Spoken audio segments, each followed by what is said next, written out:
Welcome to the Cleveland Combined Hand Fellowship Lecture Series, sponsored by the Cleveland Clinic and Metro Health. This is Dayton, Opel. I've been tasked this morning about talking about nail and nail bed conditions. So I attempted to make it a little bit interesting this morning. Hopefully that attempt was successful. We'll go through a few cases and then tie in some of the other nail and nail bed conditions here. Briefly, we'll start off with the anatomy of the nail and the nail bed. Starting with the skin folds, the lateral nail folds are the paraganglioma, the distal skin fold, palmar to the nail is the hyponychium, and the proximal dorsal nail fold is the eponychium. The lunula is the white part of the proximal nail, the half moon shape. And then the nail bed is comprised of the sterile matrix, which is distal to the lunula and contributes about 10% of the growth of the nail, but is mostly for adherence of the nail plate. And then proximally, the germinal matrix, which is responsible for most of the nail development and longitudinal growth. The extensor tendon insertion is about 1 to 2 millimeters proximal to the start of the germinal matrix. Starting with the case here, thank you to Dr. Styron for a few of these cases. This is an 84-year-old male. He presents with a left index fingernail lesion. It's been present for about 9 months. He doesn't have any symptoms. He is referred from a dermatologist. He's got a history of multiple squamous cell carcinomas and no history of melanoma. And dermatology referred him for consideration for a biopsy. So you can see the appearance with the pigmented streak down the longitudinal axis of the center of the nail.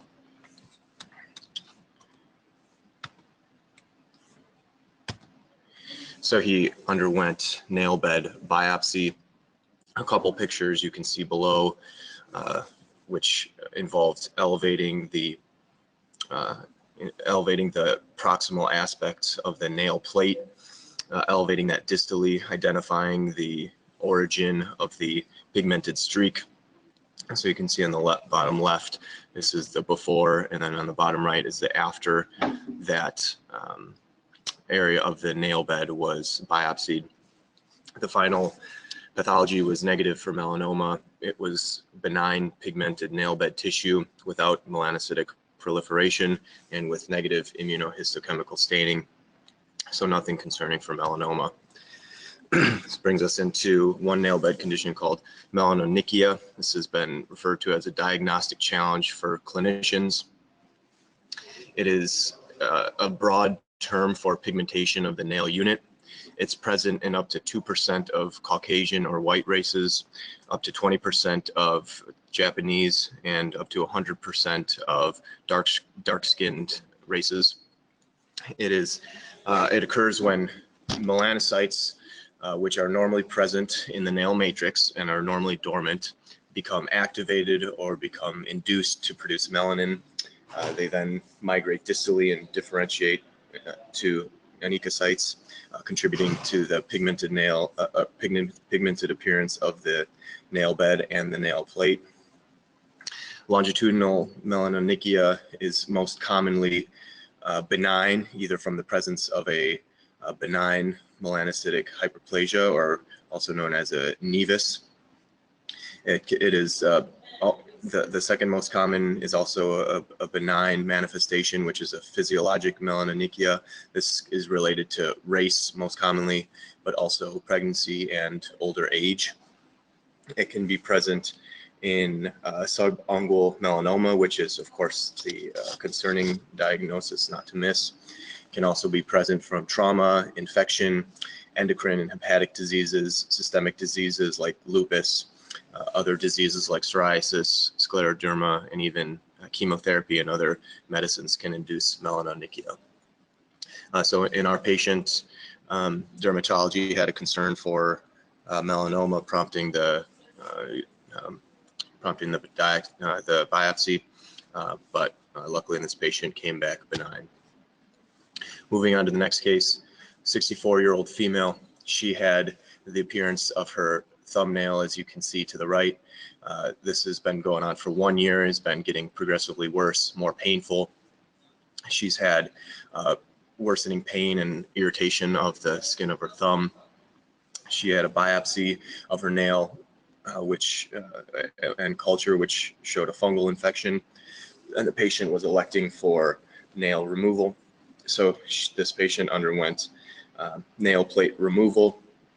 You can see the picture on the left here is immediately after nail plate removal. You can see the area where the skin was getting pinched and squeezed, the dermis, by the transverse edges of the nail plate. And then the picture on the right, you can see after matrix ablation, which was done with phenol in this case. This is a case of pincer nail. Pincer nail is defined as a transverse over-curvature of the nail plate, and this will compress the nail bed and the underlying dermis. The etiology of this condition is unknown. It's actually more common in toes. It's common to have a concurrent fungal infection. This nail deformity is chronic and recurrent, and for nails that do not respond to conservative treatment, surgical treatment is nail removal and matrix ablation or matrixectomy. You can see the various different types of pincer nails as they've been classified in the dermatology literature. Moving on to our third case. So it's a 78-year-old male. He presented with 5 years of progressive pigmented subungual lesion with a nail deformity. It started as a dark streak. He has a family history of melanoma, of which his mother died of metastatic melanoma. And he came with a biopsy showing melanoma. So he underwent digital amputation. There was consideration for ray resection. However, he went transmiddle phalanx amputation. This provided a 3-centimeter margin, and getting into the recommendations for margins to melanoma, the recommendations are 1.5 centimeters. So that margin was obtained. The final pathology showed a very aggressive melanoma with a deep penetrance and a high mitotic rate. And this patient was then further referred on to oncology and dermatology for further workup and staging and management of his melanoma. Moving on to a few other nail bed conditions. Glomus tumor, aka paraganglioma. This is a rare benign tumor of the glomus body. Glomus body is a structure that's involved in perivascular temperature regulation, and they are frequently found in the subungual region. The tumor itself is benign, but can cause a distal phalangeal bony erosion. There's a classic triad of symptoms for glomus tumor, which includes paroxysmal pain, exquisite tenderness to palpation, and cold intolerance. The appearance can be varied. I have an example in the upper right. It appears as a small blue nodule, and these lesions can cause nail ridging and nail discoloration. You can see an example preoperatively in the upper right of the appearance of the glomus tumor in the subungual location, and then intraoperatively with the nail folds reflected back and the glomus tumor excised from the nail bed. The treatment is a marginal excision plus or minus a nail bed reconstruction, and we'll touch briefly on nail bed reconstruction later on in the talk. Another deformity affecting the nail is a split nail deformity. This occurs when there's a scar in the germinal matrix. This creates a longitudinal area that's bare of nail plate between two normal regions of nail. You can see an example, a clinical photo on the right. The treatment for split nail deformity is scar resection and full thickness nail matrix grafting from the toe. Occasionally, rarely, a scar resection and primary closure of the defect in the nail bed can be successful. However, only if the area of scar is very small, less than 2 millimeters.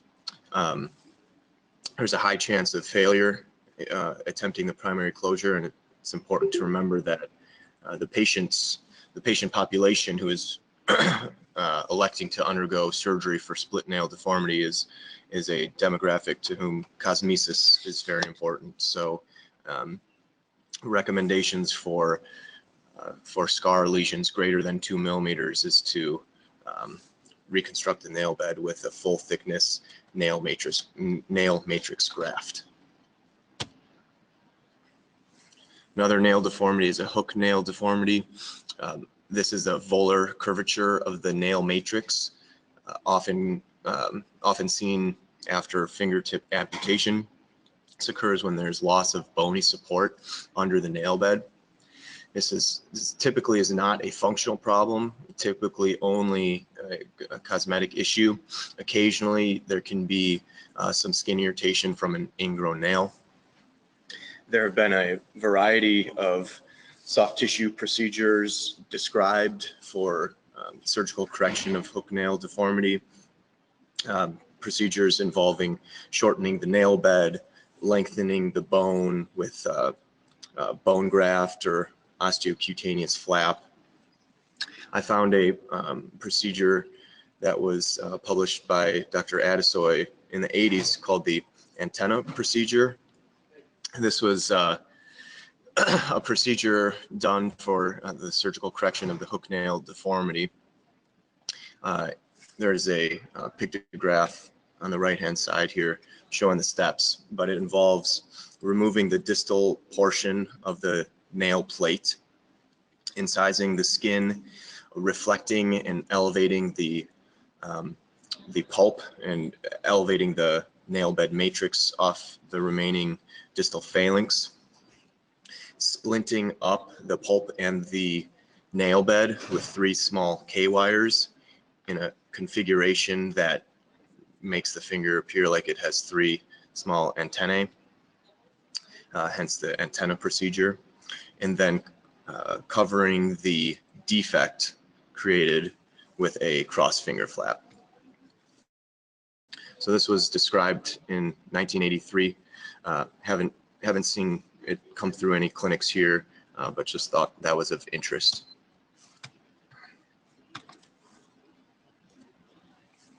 These are some clinical pre- and post-operative photos from Adesoy's original manuscript, showing at the top the hook nail deformity, and then progressing through with the excision of the distal plate, elevation of the nail matrix, splinting in an extended or dorsally elevated position with 3 small K-wires into the distal phalanx, and then final clinical radiographs shown at the bottom with a correction of the hook nail deformity. Move on, the last couple conditions I'll talk about are traumatic conditions affecting the nail bed. The nail bed injury can come in multiple forms. If a subungual hematoma occurs, this is a collection of blood between the nail plate and the nail bed. The treatment, if it requires treatment due to size or symptomatology, would include either nail removal, nail bed repair, or consideration for perforation drainage, which can be done with a needle or electrocautery.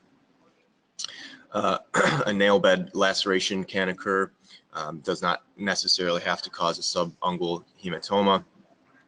And then a nail plate avulsion can occur. This can be purely of the nail plate, or it can include the nail plate with some underlying nail bed. So we'll get into how to treat those here momentarily. The recommended treatment or management of the nail plate after a nail bed injury is to splint the eponychial fold open, either with the original nail or with a piece of foil or non-adherent gauze like Zeroform. And then management of the actual nail bed injury can be done with a suture repair or with a glue repair. I think we're all familiar with the article from 2008, the prospective randomized trial of Dermabond versus suture repair for nail bed injuries. The conclusion from this article a decade ago was that the cosmetic outcomes are the same between the two. Dermabond is significantly faster to repair the nail bed than suture repair. So the conclusion or recommendation was to use Dermabond for these nail bed injuries. Additionally, the results are better using Dermabond to secure the nail plate after the nail bed injury, rather than using suture to repair the nail plate as well. So this article looked at and favors essentially all Dermabond repair of a nail plate and nail bed injury. But that was a decade ago. What's been new in the last 10 years? This year, there's a systematic review article published.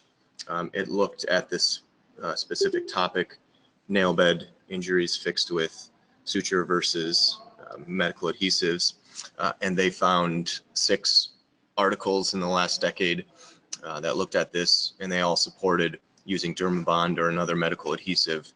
And so the conclusion was reinforced that using a skin glue or medical adhesive for these nail bed injuries does just as well as suturing them. And then for lesions that involve both a nail plate and a nail bed injury, for example, a dorsal oblique fingertip amputation where you have a distal fragment of nail plate and nail bed. What is the best way to repair these? Is it by a layer by layer repair, first of the nail bed and then of the nail plate, or is it via sort of an en bloc repair?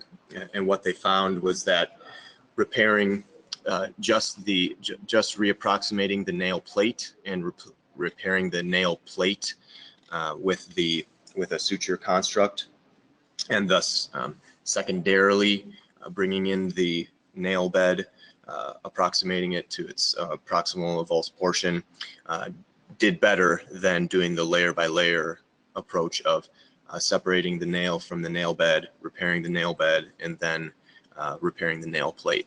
So in cases where there is a distal fingertip amputation, where the amputated segment consists both of a nail plate and amputated nail bed, the recommendation is to approximate the nail plate, suture that, repair that by suture, and these have better results than separating the nail from the nail bed, repairing the nail bed, and then moving on to repair the nail plate.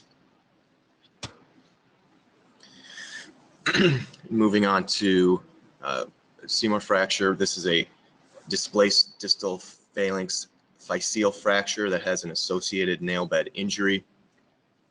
These can be confused with bony mallet fractures. However, in Seymour fractures, the fracture line does not enter the DIP joint.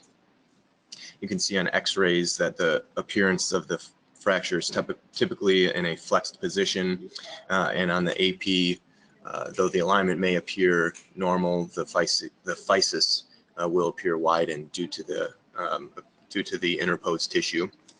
The treatment of these Seymour fractures is to remove the interposed tissue, which can be done either manually or with a hyperflexion maneuver, irrigation debridement, pinning across the DIP joint, and a nail bed repair. And as we talked about earlier, medical adhesive versus suture repair.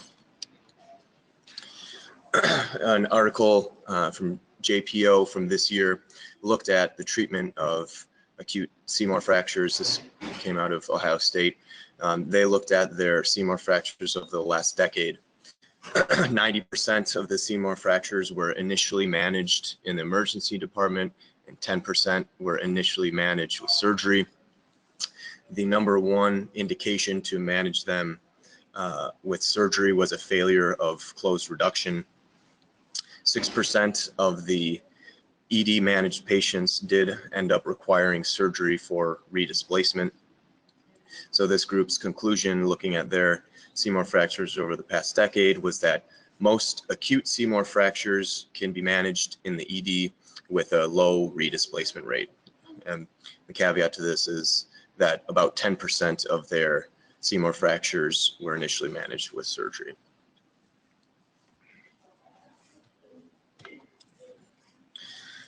So that's what I have for you this morning for a smorgasbord of fingernail, and nail bed conditions. At this point, I'll open it up to faculty.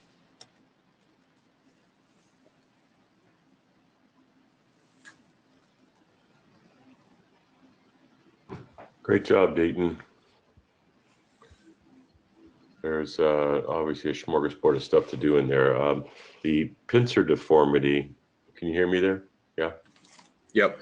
Yeah, the pincer deformity I had I had a nice case, or more than one case actually, of a reconstructions we could have slipped in there, but I'll show it to you guys when you rotate through. I actually ended up doing her hands and her feet.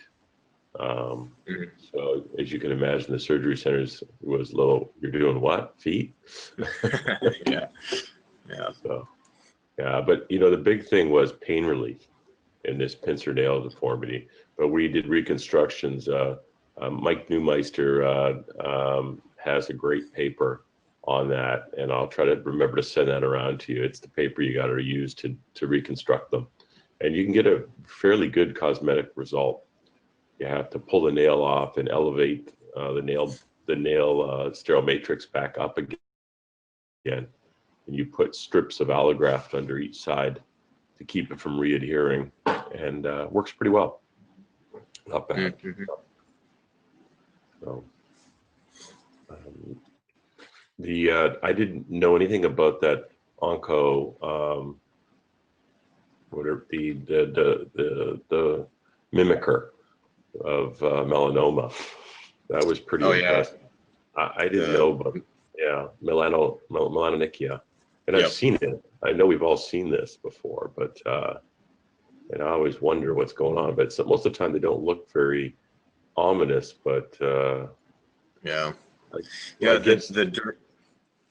dermatologists and the dermatology literature go, of course, much more in depth than I did about the worrisome signs in melanonychia of what could be melanoma, and they have certain things like the color, the hue, the involvement of the eponychial fold. So all those things are very extensively studied in the dermatology literature. I, of course, didn't get into that.